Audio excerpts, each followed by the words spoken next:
Aí o André é nosso sócio e amigo, primeiro amigo. Gente, boa noite. Uma pena ter ocorrido esse atraso, o nosso painel ter ficado por último, porque é um tema bastante importante e eu estava já com expectativas de aquelas palestras do Ben Shapiro nos Estados Unidos, com protestos, gastar 600 mil em proteção, em guardas, em fogo, em emoção, etc. Não chegamos a esse ponto, claro que é brincadeira. Eu vou ligar o modo Ben Shapiro de uma outra maneira, que é falar bem rapidinho, porque eu tinha programado um comentário sobre a reportagem da Deutsche Welle, Bolsonaro é a caricatura do extremista de direita. Já que o tema é guerra cultural, o pesquisador entrevistado pela Deutsche Welle, o Georg Wink, ele fala sobre militância de direita no Brasil. Ele se apresenta como um estudioso do assunto, então eu vou cobrir rapidamente aqui uma parte do que eu programei para colocar algumas coisas importantes. E elas tocam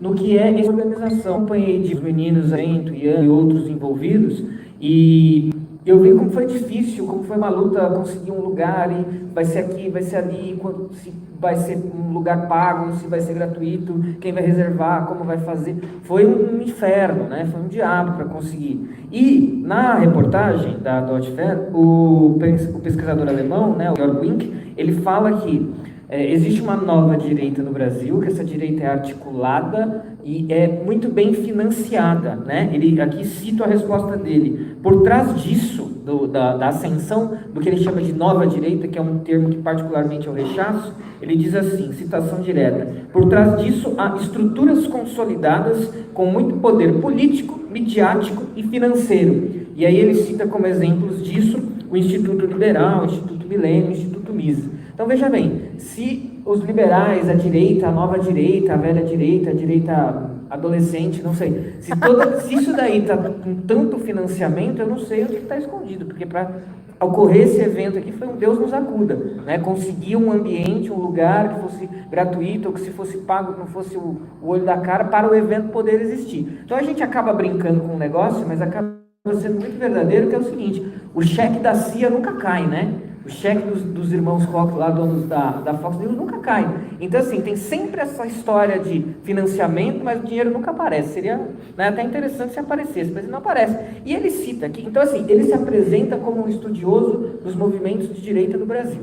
E aí ele cita como exemplos desses institutos financiados o Instituto Liberal, o Instituto Mises, e assim, eu não sei de onde ele tirou as informações dele, mas o Instituto Liberal nasce na década de 90 de uma iniciativa particular e financiada do próprio bolso. O Instituto Mises, até onde me consta, hoje ele tem uma editora, lucra a partir das vendas dos livros, mas o Instituto Mises só surgiu e existiu e existe graças ao financiamento privado individual do Hélio Beltrão, que estava aqui no painel anterior. Então, dizer que esses grupos existem graças a algum tipo de financiamento que elevou de status essa nova direita é uma mentira, né? O pesquisador, ele até tem um currículo razoável, mas se a pesquisa dele o levou a esse tipo de conclusão, a pesquisa dele não é tão boa assim. E aí, num determinado momento aqui da entrevista, o próprio sujeito fala de guerra cultural. E ele fala uma coisa interessante, que é o seguinte: ele diz que essa nova direita descobriu a guerra cultural. Olha só que interessante, né? A esquerda está em guerra cultural desde 1964, quando ela perde o poder político, ela passa a almejar, deter e conquistar o poder, o poder cultural por meio de uma guerra cultural. Aí o sujeito me vem aqui e fala que a direita descobriu a guerra cultural a partir aí de 2013, digamos, e que é desde quando a gente vem vendo um movimento de candidatos, né, alguns publicação de livros, palestras, eventos como esse, etc., militância virtual por meio de páginas e esse tipo de coisa. Então a direita é muito incipiente ainda no assunto guerra cultural, se a gente for comparar com a experiência da esquerda nesse campo no próprio Brasil. Mas, veja, a esquerda, como detentora de um bom conhecimento de guerra cultural, já se atentou para isso e já está respondendo esse tipo de coisa. E essa entrevista é um caso desses. Tá? Então, só para encerrar, eu queria chamar a atenção para isso. Guerra cultural é isso. Os caras já perceberam essa movimentação toda e já estão inventando respostas para isso, né? Dizendo, claro, só existe porque jorram rios de dinheiro da CIA, do Mossad e sei lá mais de quem para financiar esses movimentos. E quem faz parte disso, quem está dentro disso, sabe que isso é uma mentira, né? Isso não existe. Ou se existe, sei lá, não está chegando nas pessoas certas, porque a gente precisa e não recebe nada. E por fim, dentro desse contexto de guerra cultural, eu só queria destacar uma coisa. A direita ascendeu, ou alguma forma de direita ascendeu, com um discurso muito antipolítico, né?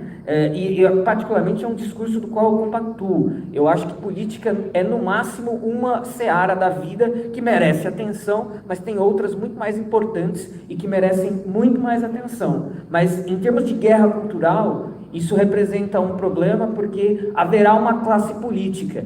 E se em nenhum lugar do mundo existe uma classe política neutra, técnica, desinteressada, não vai ser no Brasil do patrimonialismo, no Brasil da corrupção, no Brasil do Estado gigante, que essa classe política vai existir. Então não adianta nada apregoar um sentimento antipolítico se haverá uma classe política. E num contexto de guerra cultural, a gente precisa ter isso na nossa atenção e pensar nisso de agora em diante, nesse contexto de guerra cultural.